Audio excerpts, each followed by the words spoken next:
Assalamualaikum warahmatullahi wabarakatuh.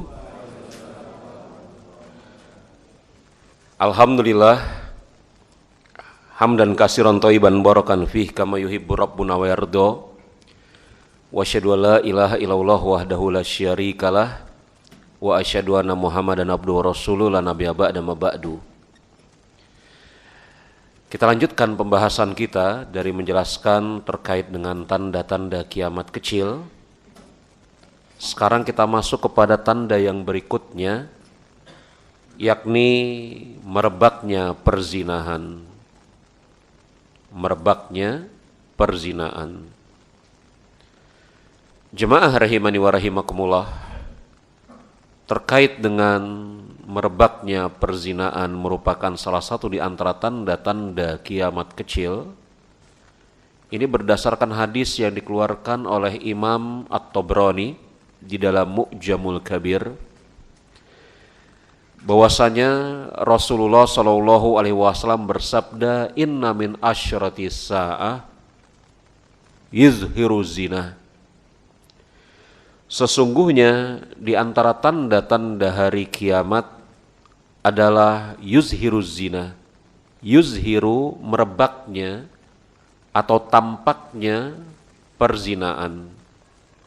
Hadis ini diriwayatkan oleh Imam At-Tabrani dalam kitab beliau Mu'jamul Kabir, dan hadis ini sahih. Para ulama mereka memberikan pengertian bahwasanya yang dimaksud zina di dalam hadis ini adalah hubungan antara laki-laki dan perempuan yang belum terikat dengan akad pernikahan yang sah, yakni hubungan jima.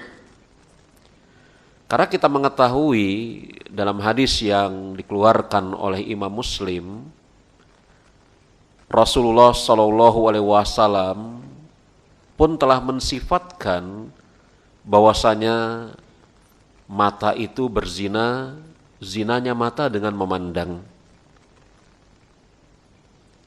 Telinga itu berzina, dan telinga itu berzina, zinanya dengan mendengar.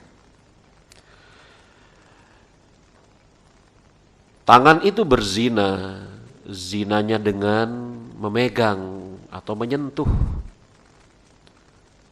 Kaki itu berzina dan zinanya dengan melangkah.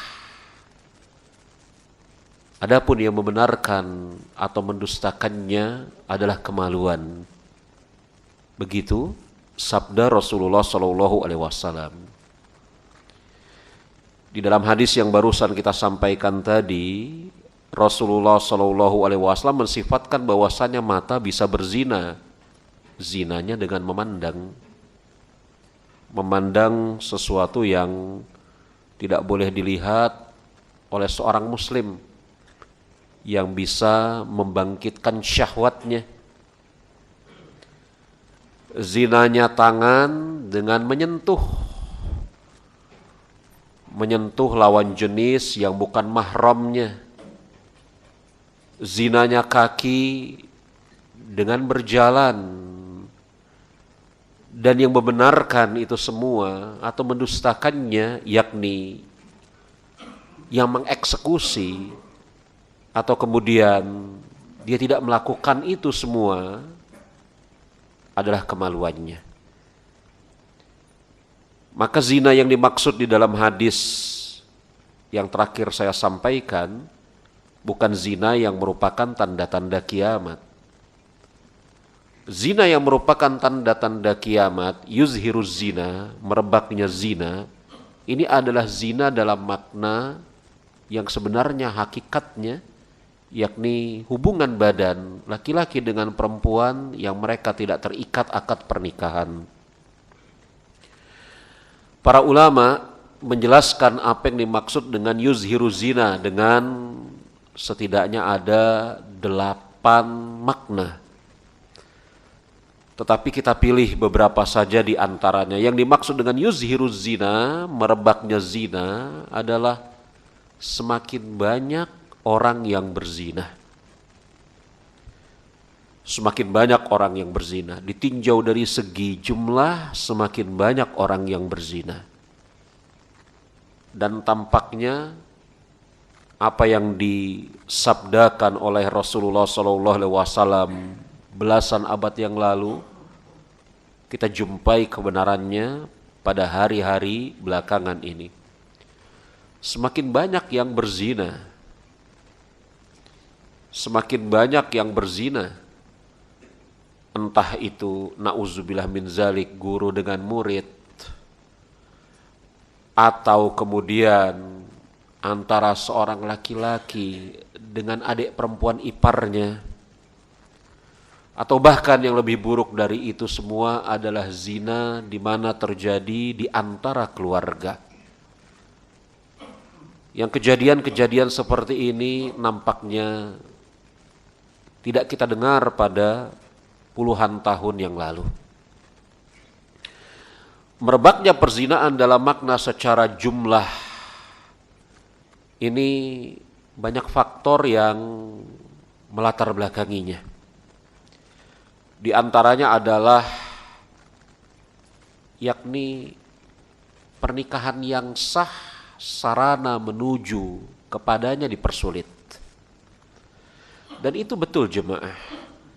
Betapa kemudian sekarang sebagian orang, sebagian kaum, sebagian adat mempersulit pernikahan. Menetapkan mahar-mahar yang sedemikian banyak, sedemikian besar, yang sudah barang tentu akan mempersulit proses pernikahan. Padahal kebutuhan biologis terkadang tidak bisa ditunda. Hal yang menjadi banyaknya perzinaan yakni sudah barang tentu karena menipisnya kadar keimanan seorang muslim. Rasa takutnya kepada Allah Subhanahu wa taala yang menghalangi dia untuk berzina semakin lama semakin tipis. Belum lagi na'udzubillah min zalik, nampaknya ada cara-cara atau usaha-usaha yang dilakukan oleh sebagian orang yang sedikit demi sedikit mengarahkan pandangan kaum muslimin khususnya bahwasanya hubungan di luar pernikahan, jima maksudnya, adalah hal yang biasa. Lihat film sinetron, lihat orang-orang yang menjadi tokoh public figure, lihat media sosial, cara-cara yang dilakukan oleh sebagian orang, yang kita sayangkan sebagian orang itu terkadang kaum muslimin juga, yang kemudian mereka secara sadar atau tidak sadar mempropagandakan seks di luar nikah. Dibuatlah film, dibuatlah sinetron, ada laki-laki dan perempuan, orang-orang yang populer, artis, berzina, disiarkan di media sosial, TV, dan yang selainnya. Tanpa kemudian adanya pengingkaran di dalam hal-hal tersebut. Cermati jemaah rahimani wa rahimakumullah, ada film-film seperti itu. Dari awal sampai akhir kata yang menontonnya dan melaporkannya kepada saya, tidak ada bentuk koreksi atas perbuatan yang dijadikan tema utama film atau sinetron tersebut. Belakangan ini ada film-film seperti itu, maklum ya. Kemudian beberapa waktu yang lalu, 2 bulan atau 3 bulan yang lalu, saya pernah buat suatu status pendek, ipar adalah maut. Itu sebenarnya adalah sabda Rasulullah SAW dalam hadis riwayat Imam Muslim, al-hammu al-maut, kata Rasulullah. Ipar itu adalah maut. Kemudian ada seseorang yang membaca status saya di WhatsApp, Kayak judul film, Ustadz. Saya bertanya, loh memang ada judul film yang seperti ini? Saya kurang update. Ada. Seperti apa filmnya? Dia ceritakan. Kemudian saya tanya, sudah nonton sampai selesai? Sudah. Adakah bentuk pengingkaran secara syariat di dalam film tersebut? Tidak. Disuguhkan suatu tontonan yang salah lagi keliru, tanpa di dalamnya ada bentuk pengingkaran. Kan begitu kan? Disuguhkan suatu tontonan, sajian yang keliru dan di dalamnya tidak ada bentuk pengingkaran. Hanya sebagai semata-mata suatu bentuk hiburan.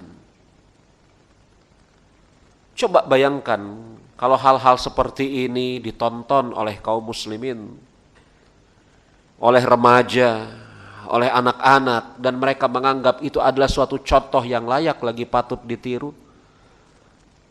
Bukankah ini merupakan salah satu di antara hal yang bisa dengan sebab itu menjadikan zina semakin merebak? Secara kuantitas, secara dalam tanda kutip kualitas, saya katakan dalam tanda kutip karena nampaknya tidak layak zina itu dikatakan sebagai suatu bentuk kualitas. Tapi saya nggak punya kata yang lain. Apa? Apa kata yang lain? Dalam tanda kutip kualitasnya meningkat. Kalau zaman dahulu zina itu antara laki-laki dan perempuan yang tidak ada hubungan kekerabatan, sekarang secara dalam tanda kutip kualitas ada hubungan kekerabatan. Laki-laki dengan perempuan, bapak dengan anak, ibu dengan anak, saudara dengan saudara. Itu secara dalam tanda kutip kualitas merebak. Dan ada makna lain yang diisyaratkan oleh Rasulullah SAW, di mana beliau mengatakan, wa yabqa shirarun nasi yataharrajuna fiha taharrujal humur fa alaihi taqumus sa'ah.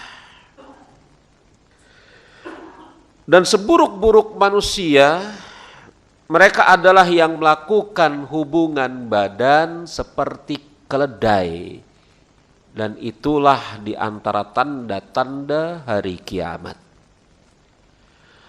Apa yang dimaksud melakukan hubungan badan seperti keledai di dalam hadis ini? Ada keterangan lanjutan dalam riwayat yang lain.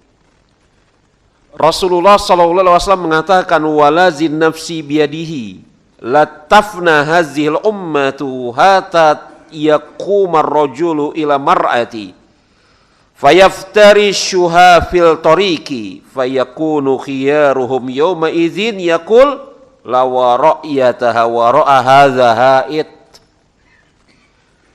Demi Allah yang jiwaku berada di tangannya, tidak akan hancur umat ini dan tegak hari kiamat hingga kaum laki-laki mendatangi wanita dan mereka menggaulinya di tengah jalan.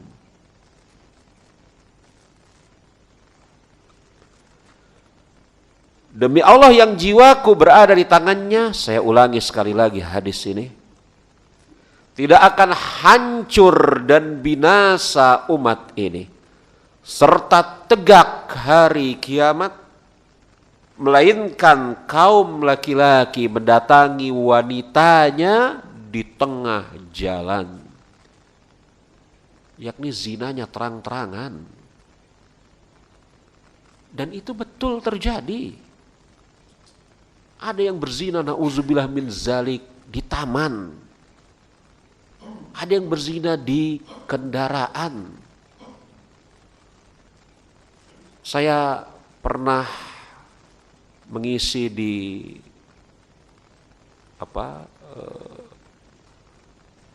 jalan tol CTC Cawang, Cililitan, Cawang, Cililitan, Tangerang, Cililitan, Tomang, Cengkareng, apa? Jasa Marga? Nah, Jasa Marga yang ada di Cililitan. Saya pernah nanya, ngobrol-ngobrol sama patroli Jasa Marga. Jasa Marga maklum? Ya Jasa Marga ya? Ya operator jalan tol Jasa Marga. Ya, CTC. Cililitan, Tomang, Cengkareng. Kan mereka ada ruas-ruasnya, CTC, Japek, gitu ya. Ada ruas-ruasnya. Saya pernah tanya, ngobrol-ngobrol secara santai, apa sih yang banyak terjadi di jalan tol? Ya pembunuhan, ya ini, yang itu, segala macam.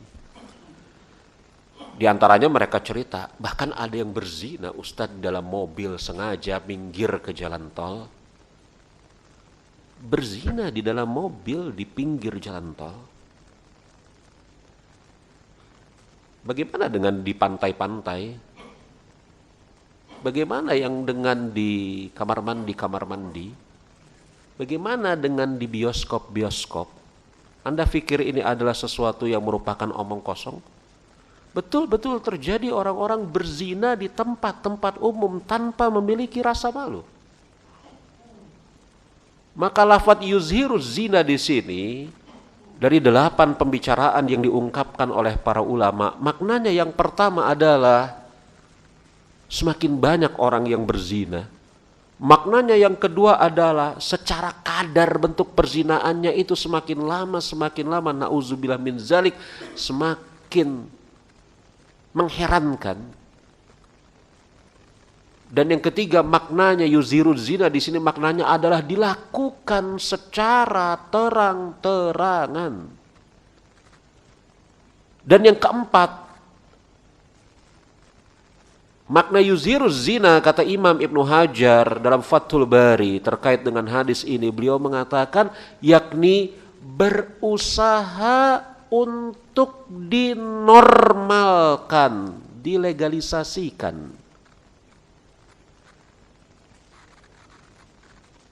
Maka jemaah, kita katakan bentuk melegalisasikan bentuk perzinaan dalam cara apapun sesuatu yang tidak diperbolehkan. Baik lewat undang-undang, peraturan, ataupun yang semisalnya. Di antara hal yang selayaknya tidak boleh ada di negeri-negeri kaum muslimin adalah lokalisasi pelacuran. Ini nggak boleh ada. Kalau kemudian Ustadz, bukankah lebih baik dilokalisasi daripada kemudian mereka berkeliaran di mana-mana dalam tanda kutip? Maka kita katakan jelas lebih buruk ketika kemudian dilokalisasi. Karena nampaknya kayaknya ada payung hukum. Kemudian alamatnya menjadi jelas bagi orang-orang yang dalam tanda kutip hendak mencarinya. Hah? Iya kan? Alamatnya jadi jelas di mana lokalisasinya, di sana ada payung hukum. Kita katakan perzinaan telah ada semenjak zaman dahulu kala. Tetapi bentuk menormalkan, melegalisasikan perzinaan ini sesuatu yang tidak boleh ada dan tidak bisa kita tolerir. Maka di antara tanda-tanda hari kiamat adalah merebaknya perzinaan.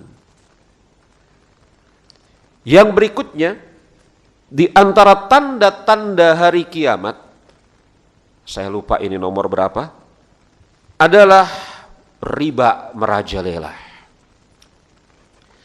Ya betul ini. Riba merajalela. Dalam hadis yang dikeluarkan oleh juga Imam Tabrani, tapi lafadz yang saya sebutkan ini adalah lafadznya Imam Ahmad. Rasulullah Shallallahu Alaihi Wasallam mengatakan, "Baina yaday saati yuzhirur riba."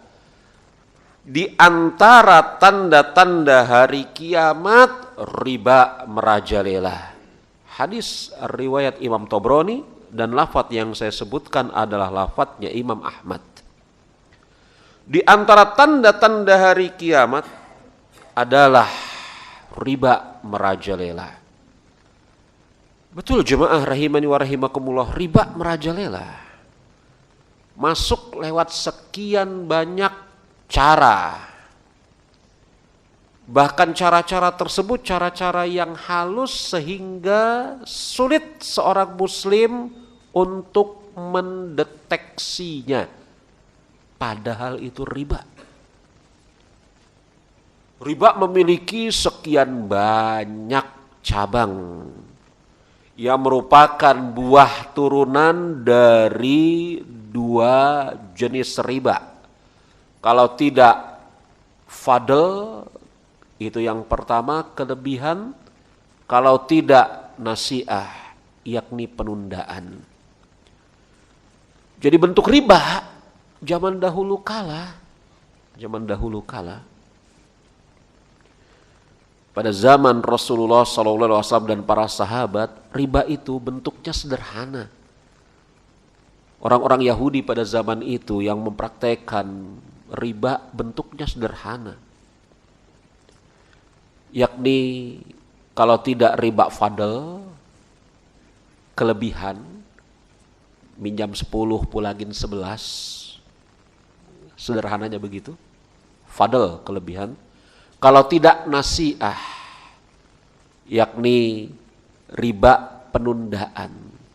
Kalau tidak sanggup membayar pada waktu yang telah ditentukan, dikenakan denda. Denda itu disebabkan karena nasiah penundaan pembayaran. Bayarnya kapan? Tanggal 10. Kalau nggak bisa, maka setiap bertambah 1 hari, bertambah 1, 11.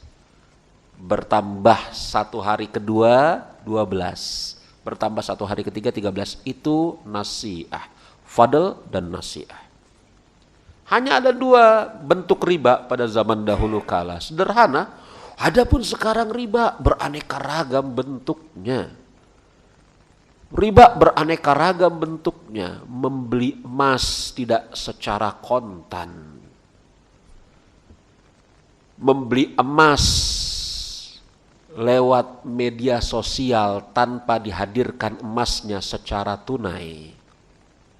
Tabungan emas. Tukar menukar mata uang 10.000 selembar menjadi 1.000 sebanyak 9 lembar. 10.000 selembar, ini biasanya pas mau lebaran.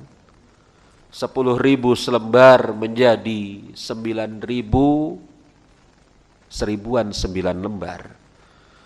Macam-macam bentuk riba yang model-model seperti ini tidak dikenal pada zaman Rasulullah Shallallahu Alaihi Wasallam. Banyak sekali. Diakali oleh sebagian orang, membuat sekian banyak ilah, sekian banyak cara, sekian banyak metode. Belum lagi kemudian riba dinamakan bukan dengan riba. Dinamakan dengan, betapa indahnya dinamakan dengan bunga. Indah sekali bukan bunga? Indah sekali bunga.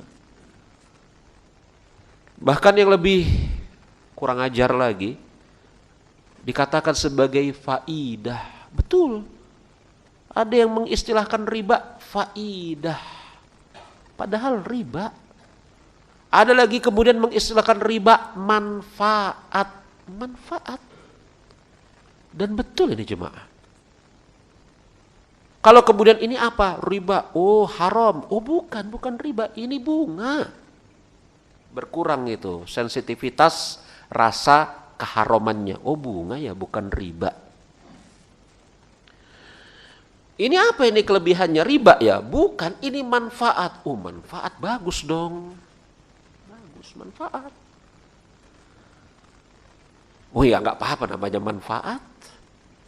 Ini apa ya? Riba ya? Oh bukan, ini bukan riba, ini faedah. Oh faedah, masa ditolak faedah? Diambil. Penamaan riba dengan bunga, manfaat, faedah, apapun juga tidak menghilangkan hakikatnya. Riba adalah dosa yang na'udzubillah min zalik sangat berbahaya. Pengaruhnya terhadap ekonomi orang per orang atau yang lebih besar daripada itu nyata. Betapa kemudian sebagian orang menjadi kesulitan di dalam hidupnya, na'udzubillah min zalik, sampai bunuh diri. Bukankah kita beberapa waktu yang lalu, belum nyampe sebulan ke belakang, mendapatkan kabar ada orang yang bunuh diri karena terjerat pinjaman online? Seingat saya sebulan 2 bulan yang lalu. Dia pinjam online dari sini, nggak bisa bayar, dia pinjam dari tempat yang lain untuk nutupin ini, nggak bisa bayar terus, akhirnya terjebak lewat sekian banyak platform peminjaman online, nggak bisa, bunuh diri. Lihat. Belum lagi kemudian na'udzubillah min zalik kesulitan keuangan dari suatu lembaga, semisal perusahaan. Betapa banyak perusahaan bangkrut karena riba. Beberapa waktu yang lalu ada perusahaan bangkrut karena riba. Setahun atau 2 tahun yang lalu. Apa itu perusahaan, lupa saya namanya. Hah? Apa? Iya. Hah? Bukan perusahaan, PT. Iya, setahun 2 tahun yang lalu. Kalau ini belum bangkrut. Belum bangkrut. Allahu a'lam, mudah-mudahan jangan. Iya. Iya. Lihat. Betapa banyak kemudian riba ini membawa pengaruh yang sangat besar. Kira-kira terjadi yang namanya tahun 98 krisis moneter dengan sebab apa? Riba. Gejolak ekonomi sekitar tahun 2014 kemarin terjadinya dengan sebab apa? Riba. Maka jangan pernah bosan kemudian untuk mengingatkan kaum muslimin akan bahayanya riba. Saya hendak merefresh apa yang pernah kita sampaikan terkait dengan masalah tanda-tanda hari kiamat. Sekali lagi, tanda-tanda hari kiamat itu seperti yang telah saya sampaikan berapa kali di tempat ini, itu ada terbagi menjadi 2, ditinjau dari sifatnya yang merupakan suatu bentuk takdir kauniyah, itu yang pertama, dan yang kedua yang merupakan bentuk pelanggaran syariat. Ini yang kedua. Ini merefresh apa yang pernah kita sampaikan pada kesempatan-kesempatan yang lalu. Tanda-tanda hari kiamat yang merupakan takdir ketetapan Allah pasti terjadi. Tidak ada campur tangan manusia di dalamnya. Misalnya wafatnya Rasulullah Shallallahu Alaihi Wasallam. Bahkan wafatnya Rasul ditempatkan oleh para ulama merupakan salah satu di antara tanda-tanda kiamat kecil, bahkan itu yang pertama. Karena Rasul sendiri mengatakan, baina ana wa sa'ah kahataini, kata Rasulullah, antara aku diutus, sebagian ulama mengatakan antara aku wafat sampai hari kiamat seperti ini, sambil beliau berisyarat dengan 2 jari. Dan kita sama-sama mengetahui diutusnya Rasul bukan sesuatu yang buruk, bahkan itu rahmat bagi semesta alam. Dan wafatnya Rasul itu merupakan ketetapan takdir dari Allah. Tidak ada campur tangan kita. Tetapi ada tanda kiamat yang merupakan bentuk pelanggaran syariat. Semisal zina, semisal riba. Atas tanda-tanda hari kiamat yang merupakan bentuk pelanggaran syariat, maka kita jangan mempercepatnya, jemaah. Jangan terlibat di dalamnya. Begitu ya. Ini bentuk mengingatkan apa yang pernah kita bahas. Jangan, Ustadz, kan kiamat pasti terjadi. Betul. Riba merupakan tanda-tanda hari kiamat. Betul. Lalu mengapa kita harus rem? Gas aja lah.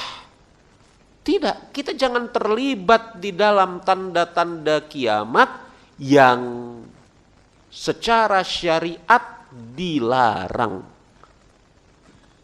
Begitu.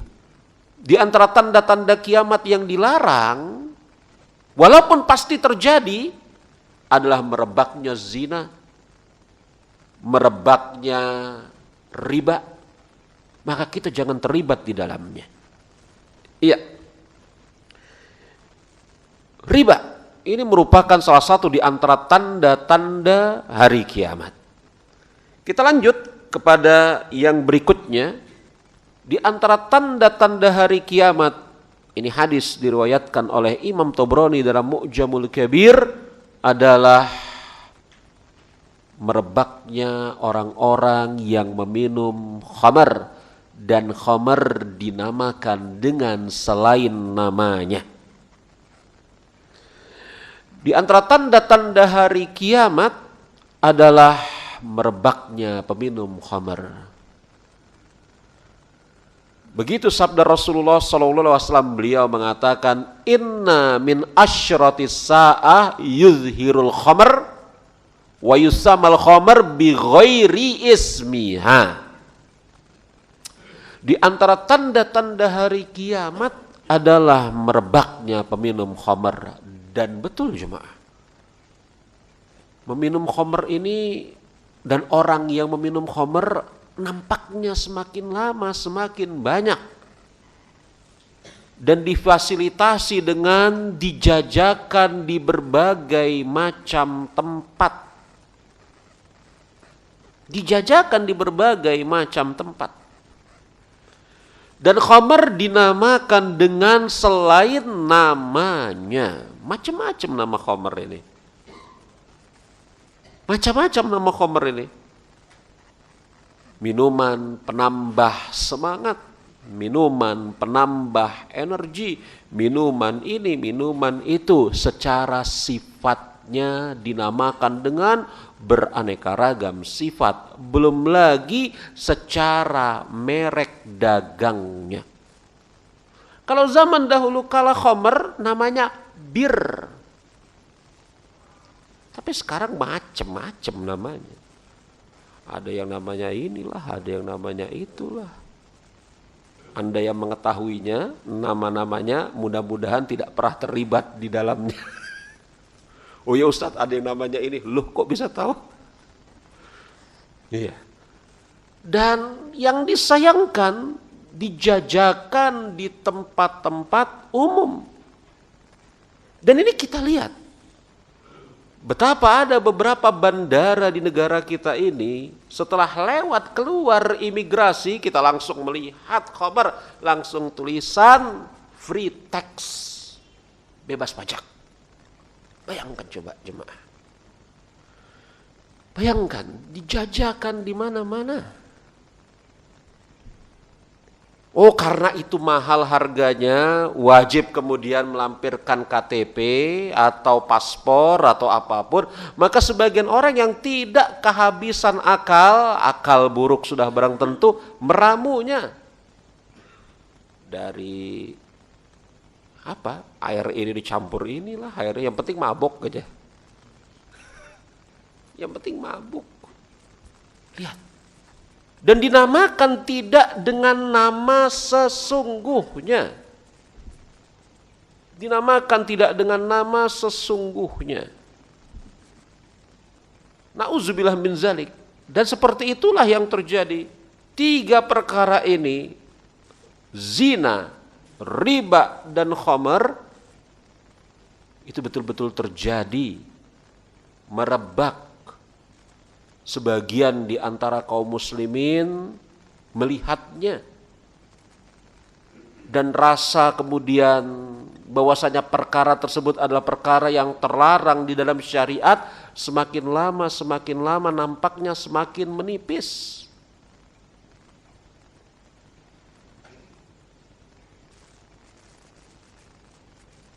Kemudian di antara tanda-tanda hari kiamat yang berikutnya, sebagaimana di dalam hadis riwayat Imam Muslim, hadis Jibril yang sedemikian panjang, Rasulullah SAW ditanya oleh malaikat Jibril tentang mata sa'ah, kapan datangnya hari kiamat. Maka baginda Rasulullah SAW mengatakan, yang bertanya dan yang ditanya sama-sama tidak mengetahui jawabannya. Jibril yang datang pada saat itu dalam bentuk seorang laki-laki mengatakan, "Idzan fa akhbirni an amaratiha."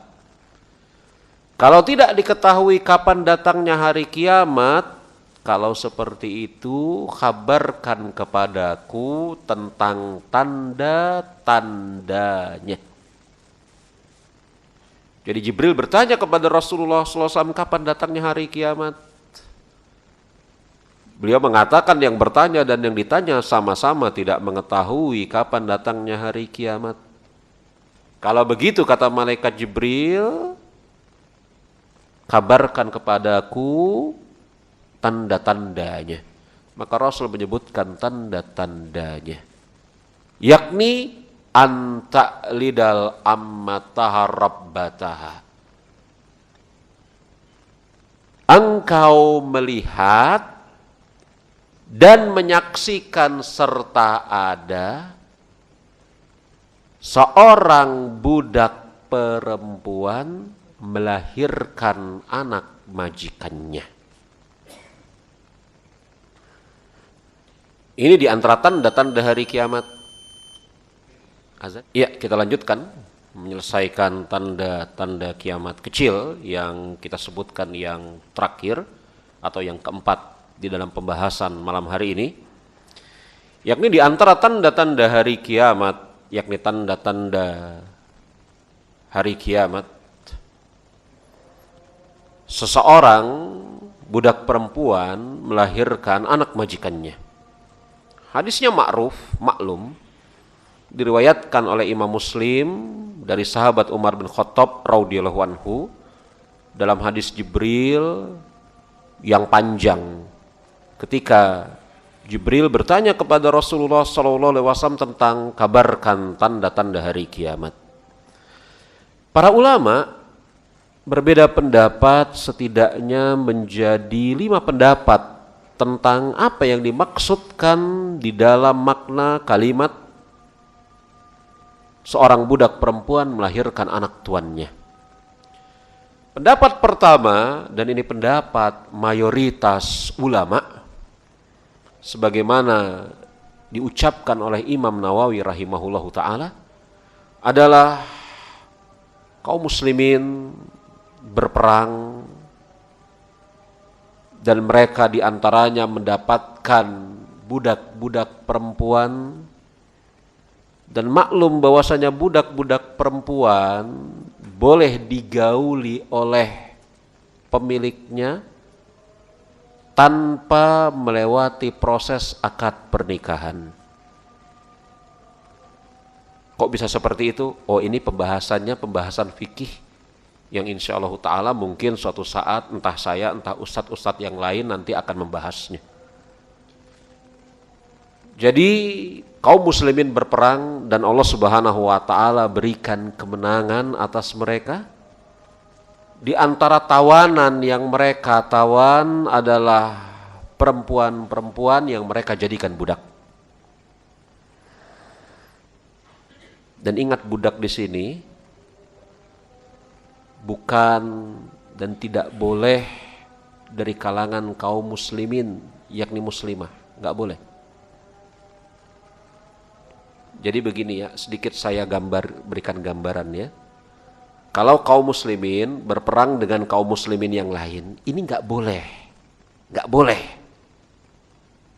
nggak boleh.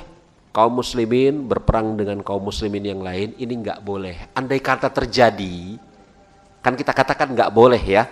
Andai kata terjadi, kemudian ada pihak yang menang, pihak yang menang ini mendapatkan harta rampasan perang. Harta rampasan perang dari mana? Dari lawannya yang kalah. Menawan perempuan-perempuannya. Betul? Maka perempuan-perempuan yang ditawan ini muslim atau muslimah atau bukan muslimah? Muslimah. Ini nggak boleh jadi budak. Karena seorang muslim dalam kurung muslimah tidak boleh menjadi budak siapapun kecuali Allah Subhanahu wa taala. Nggak boleh. Muslim dalam kurung muslimah tidak boleh menjadi budak kecuali budaknya Allah Subhanahu wa taala al-abad. Begitu. Nah, yang diambil sebagai budak ini oleh kaum muslimin adalah misal kaum muslimin berperang dengan selain mereka. Selain mereka ini orang kafir, Yahudi, Nasrani atau kaum musyrikin. Allah berikan kemenangan bagi kaum muslimin. Maka mereka mendapatkan harta rampasan perang dari pihak yang kalah. Dan mungkin di antara rampasan perang tersebut adalah wanita-wanitanya. Nah, wanita-wanita inilah yang boleh diambil sebagai budak. Maklum ya?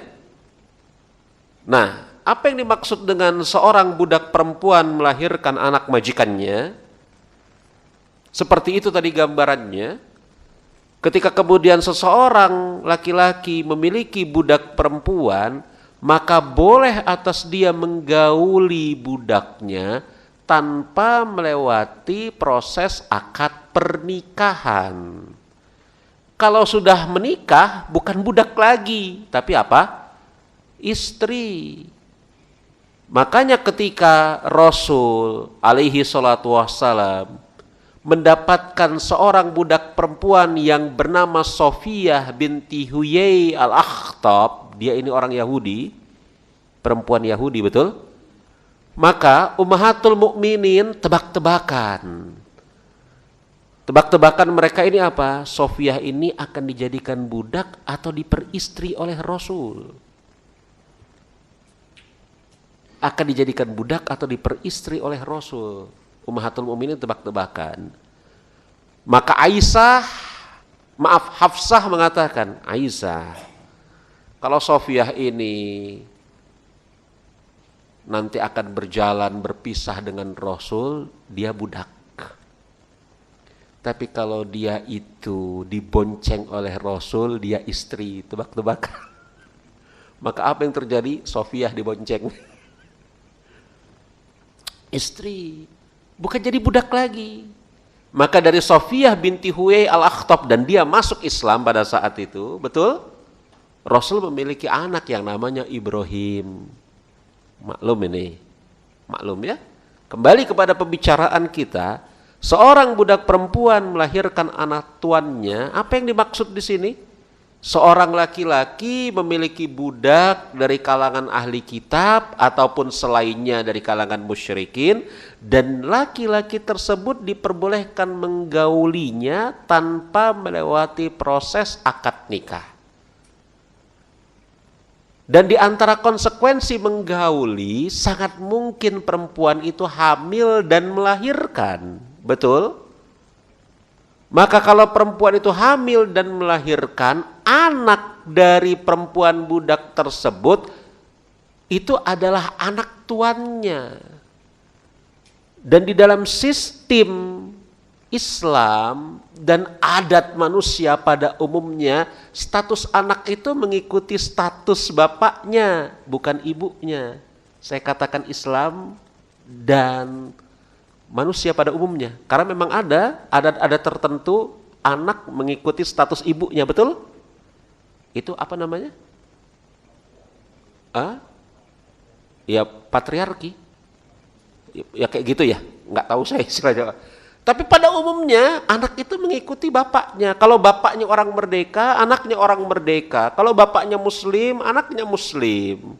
Bapaknya orang Amerika, anaknya orang Amerika. Bapaknya orang Tegal, anaknya orang Tegal. Begitu. Iya toh? Anak mengikuti status bapaknya. Sedangkan si ibu tetap sebagai budak.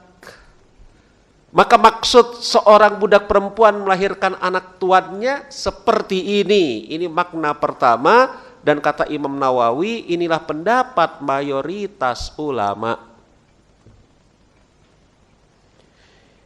Pendapat yang kedua, ini pendapat yang dipilih oleh Al-Hafidh Ibnu Hajar Al-Asqalani. Kata Imam Ibnu Hajar, beliau membantah pendapat yang pertama.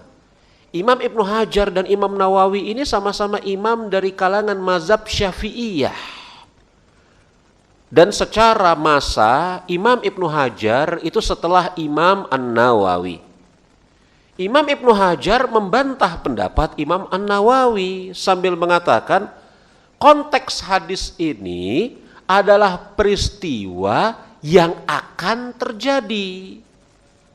Jadi hadis Jibril itu adalah pengkhabaran peristiwa yang akan terjadi, tanda-tanda hari kiamat yang akan terjadi.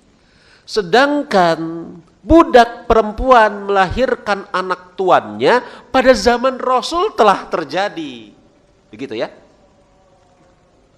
Ini bantahan Imam Ibnu Hajar kepada Imam An-Nawawi. Maka kata Imam Ibnu Hajar, perkataan seorang budak perempuan melahirkan anak tuannya ini keliru. Karena hadis ini konteksnya akan terjadi, sedangkan seorang budak perempuan melahirkan anak tuannya pada zaman Rasul telah terjadi. Maka maknanya yang benar kata Imam Ibnu Hajar, banyaknya anak yang durhaka kepada kedua orang tuanya, khususnya ibu, sehingga menjadikan seakan-akan ibu itu adalah budak baginya. Dan kata Imam Ibnu Hajar, inilah pendapat yang benar sesuai dengan konteks keburukan tanda-tanda hari kiamat ini. Karena kalau kita turunkan lagi tanda-tanda hari kiamat ini, ketika Jibril bertanya kepada Rasulullah, "Ya Rasulullah, kabarkan kepadaku tanda-tanda hari kiamat." Seorang budak perempuan melahirkan anak tuannya, manusia berlomba-lomba meninggikan bangunan, dan seterusnya. Maka yang seterusnya itu tanda-tanda kiamat kecil yang jelek, negatif. Maka kalau seorang budak perempuan melahirkan anak tuannya dibawa kepada makna yang pertama itu sudah terjadi. Betul? Kalau mengikuti pendapat Imam Nawawi, yang pertama itu sudah terjadi dan tidak ada makna negatifnya di sana. Seorang budak perempuan melahirkan anak tuannya tidak ada makna negatifnya. Bahkan bisa jadi positif. Kenapa? Seorang budak perempuan melahirkan anak tuannya, dengan sebab itu dia merdeka. Dengan syarat kalau dia mau memeluk agama Islam. Maka kemerdekaan dia dengan sebab dia melahirkan anak tuannya dan dia masuk ke dalam agama Islam. Merdeka dia. Seperti itu. Kata Imam Ibnu Hajar, maka pendapat yang paling benar adalah betapa banyaknya anak-anak yang durhaka kepada kedua orang tuanya, khususnya ibu. Dan ini nampaknya ada. Minta uang jajan sama ibunya gak ngasih, digebugin ibunya, coba. Na'udzubillah min zalik. Hah? Dia asik main HP, ibunya nyapu. Dalam keadaan na'udzubillah min zalik, kurang beradab, kakinya terangkat di mana, di atas kursi. Betul ya? Kalau kayak gini sabet aja Pak, anak yang model kayak gini. Ibunya nyapu. Ibunya nyapu, kakinya begini, maaf. Kayak gini sabet saja ini. Apa anak-anak model seperti ini? Nasihati mereka. Jangan melakukan hal seperti itu. Ibu itu memiliki kedudukan yang tinggi di dalam Islam.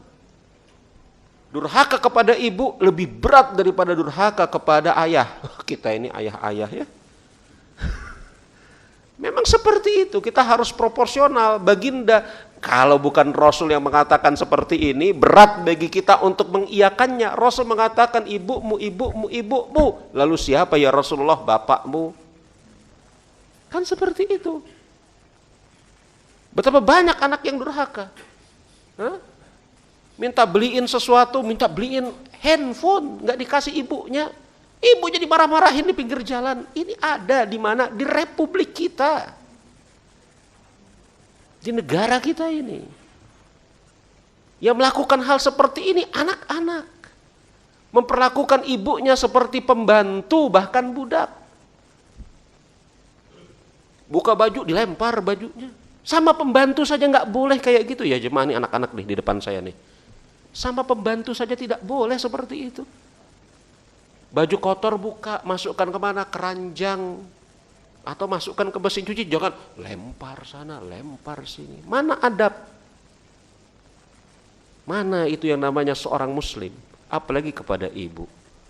Maka makna kedua inilah makna yang lebih tepat dari 5 makna yang ada. Maka saya condong kepada pendapat Al-Hafidz Ibnu Hajar di dalam masalah ini. Allahu a'lam bissawab. Masih ada waktu untuk buka tanya jawab? Satu pertanyaan mungkin? Bapak tuh satu.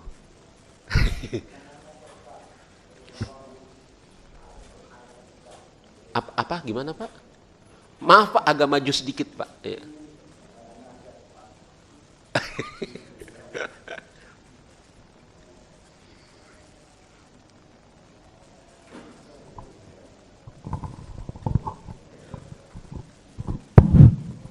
Kalau tadi kita lihat ada ada budak melahirkan Anak tuannya, berarti di akhir zaman itu terjadi perbudakan. Betul. Ya. Betul. Jadi sama dengan zaman Rasulullah. Betul. Ada perbudakan nantinya. Kalau Betul. terjadi perang nanti, perang nuklir lah kalau ditanya gitu. Betul. Itu pertanyaan saya. Betul. Tanggapannya gitu, Pak. Betul memang. Demikian, Pak. Betul memang. Ada seorang budak melahirkan anak tuannya. Yang harus saya katakan jemaah, izin ya, saya jawab pertanyaan Bapak dulu ya, izin ya. Kan nggak lucu nih. Ya kita tutup sampai di sini. Nggak lucu ya. Nggak lucu, jelas. Nggak lucu dan nggak bagus. Kita katakan bahwasanya perbudakan di dalam Islam bukan hanya di dalam Islam sebenarnya. Sejarah peradaban umat manusia telah mengenal ada yang namanya budak dari zaman ke zaman. Loh kira-kira, ya, nah anaknya Nabi Yakub siapa? Nabi Yusuf kan? Itu kan dijual sebagai budak, dibawa ke Mesir oleh kafilah dagang. Pertanyaan saya, Nabi Yakub, Nabi Yusuf, itu ada sebelum Rasul atau sesudah Rasul? Sebelum Rasul. Jadi jangan kemudian melemparkan stigma-stigma jelek, negatif kepada kaum muslimin, seakan-akan keburukan yang ada itu yang mempelopori kaum muslimin. Ini kurang ajar orang-orang ini. Betul jemaah. Kita ini harus belajar yang namanya ghazul fikr. Mereka ini kurang ajar. Oh, kaum muslimin jahat, memperbudak orang segala macam. Bos, kita dudukkan dulu secara sejarah, fakta. Bahwasanya peradaban dari zaman ke zaman telah mengenal apa yang namanya perbudakan. Contohnya Yusuf itu dibeli oleh orang Mesir, pejabat, karena ditemukan di dalam sumur oleh kafilah dagang yang hendak pergi ke Mesir. Betul? Yusuf itu ada setelah atau sebelum Muhammad? Kalau jawabannya sebelum Rasulullah SAW, berarti batal ucapan Anda bahwasanya mempelopori perbudakan adalah kaum muslimin. Coba pakai akal. Maka yang namanya perbudakan ini sejarahnya panjang. Dan perbudakan di dalam Islam, saya nggak mau bicara budak di dalam agama-agama isme-isme yang lain, Pak. Perbudakan di dalam Islam itu hanya didapatkan lewat 2 cara. Cara yang pertama menang peperangan, dan gak boleh kaum muslimin berperang dengan kaum muslimin yang lain, dan yang kalah diambil jadi budak. Gak boleh. Gak boleh ini. Budak itu harus dari kalangan selain kaum muslimin, dan didapatkannya lewat jalur peperangan. Itu yang pertama. Yang kedua lewat proses pembelian. Maka lihat Abu Bakar membeli budak, Bilal dimerdekakan, betul? Abu Bakar beli budak, contohnya Bilal bin Abi Rabbah dimerdekakan oleh Abu Bakar, beli budak dimerdekakan Abu Bakar. Bahkan Allah dan Rasulnya mensyariatkan di dalam Al-Quran dan As-Sunnah dalam tanda kutip kafarat atas kelalaian-kelalaian, diantaranya membebaskan budak. Betul? Jadi Islam itu menata supaya perbudakan itu menjadi bentuk yang ideal, tidak serampangan, tidak berantakan, ditata. Tidak bisa didapatkan kecuali lewat peperangan atau pembelian. Kalau sudah punya juga, banyak sekali pintu-pintu untuk membebaskan budak, dimerdekakan, punya anak dari majikannya, maka statusnya otomatis nih ummu walad merdeka. Kalau kemudian ada seorang budak, gue nggak mau nih jadi budak, gue masuk Islam, mau nggak mau majikannya harus membebaskan. Walaupun mungkin dia masuk Islamnya, maaf ya Pak ya, bohong-bohongan, pura-pura. Bayangkan ini, ada orang Muslim punya budak orang kafir. Ini orang kafir, na'udzubillah, mas orang kafir ngomong na'udzubillah, amit-amit jadi budaknya orang Islam, betul? Supaya bisa lepas, dia mengucapkan apa? Asyhadu an la ilaha illallah, asyhadu anna Muhammad abduhu wa rasuluh. Merdeka dia langsung otomatis, Pak. Walaupun setelah itu na'udzubillah min zalik, ya kufur. Balik lagi kafir gitu. Merdeka dia. Konsekuensi dari dia muslim, merdeka. Maka yang namanya perbudakan, hukumnya, pembahasannya, ilmunya sebagaimana jihad, hukumnya, pembahasan dan ilmunya terus-menerus dipelajari oleh para ulama dan diajarkan. Karena memang pada hari ini tidak ada, belum diberikan kesempatan kita. Betul?